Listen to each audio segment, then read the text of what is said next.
வியாழக்கிழமை காலை 11 மணி அளவில் எண்ணூர் மணலி பகுதிகளில் உள்ள நிறுவனங்களை கண்காணிக்கவும், பேரிடர் விபத்து காலங்களில் அனைத்து துறைகளையும் ஒருங்கிணைக்கும் வகையில் கட்டப்பட்ட அவசர கால மையத்தை அமைச்சர் தங்கம் தென்னரசு திறந்து வைத்தார்.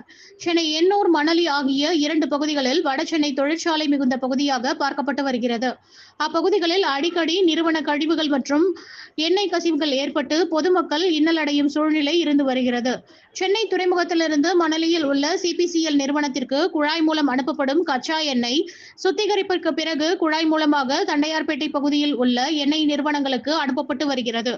இந்த எண்ணெய் குழாய்களை சிபிசிஎல் நிறுவனம் கவனித்து வந்தாலும், தண்டையார்பேட்டை பகுதியில் நீண்ட நாட்களாக ஏற்பட்ட எண்ணெய் கசிவால் நிலத்தடி நீர் பாதிக்கப்பட்டு வரதராஜ பெருமாள் கோவில் தெருவை சுற்றியுள்ள பகுதியைச் சேர்ந்த பொதுமக்கள் தோல் நோய் பாதிப்பால் அவதிப்பட்டு வந்தனர்.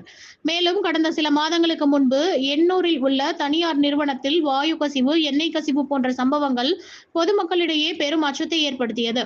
இந்நிலையில் மணலி மற்றும் எண்ணூர் பகுதிகளில் செயல்பட்டு வரும் நிறுவனங்கள் பயன்படுத்தும் ஆபத்தான மூலப்பொருட்கள் எவை எனவும், நிறுவனங்களிலிருந்து வெளியேற்றப்படும் கழிவுகள் எவை எனவும், இந்த நிறுவனங்களில் ஏதேனும் விபத்து ஏற்பட்டால் என்ன மாதிரியான நடவடிக்கைகள் மேற்கொள்ளப்பட வேண்டும் என்பதை 24 மணி நேரமும் கண்காணிக்கும் வகையில் சென்னை புதுவண்ணாரப்பேட்டை எண்ணூர் விரைவு சாலையில் தமிழ்நாடு மாசு கட்டுப்பாட்டு வாரியத்தின் சார்பில் மணலி எண்ணூர் மறுசீரமைப்பு மற்றும் புனரமைத்தல் கவுன்சில் அலுவலகத்தையும், அப்பகுதியில் உள்ள நிறுவனங்கள் பயன்படுத்தும் ஆபத்தான மூலப்பொருட்களை தொடர்ந்து கண்காணிக்கும் வகையில் அவசர கால பதில் மையத்தையும் நிதி மற்றும் மனிதவள மேம்பாட்டுத்துறை அமைச்சர் தங்கம் தென்னரசு துவங்கி வைத்தார்.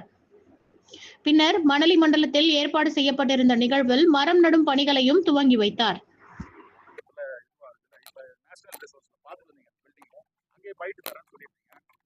அதுதான் அந்த மிக முக்கியமாக இது போல பேரிடர் காலங்கள் கசிவுகளில் வருகிற போது என்ன செய்ய வேண்டும், எந்த இண்டஸ்ட்ரியில் என்ன பொருள்கள் இருக்கிறது, நம்மிடத்தில் என்ன பொருள் இருக்கிறது, யார் அப்படிப்பட்ட பேரிடர் நேரங்கள் உடனடியாக தொடர்பு கொள்ள வேண்டும், எப்படி கோஆர்டினேட் பண்ண வேண்டும், அங்கே என்னென்ன வந்துட்டு இருக்குது என்பதை நம்ம ரியல் டைமாக கவனிக்கக்கூடிய வகையில் அதற்கான அந்த ரெஸ்பான்சிவ் டீம் அதுதான் மிக முக்கியமானது.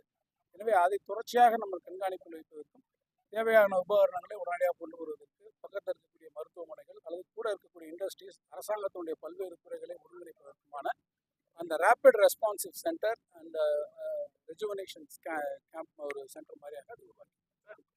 இது மழை காலத்தை தவிர்த்து மற்ற நேரத்தில் இந்த கழிவுகள் வந்து எல்லாருக்கும் அரசு சார்பாக அதை கண்காணிக்கப்படுது.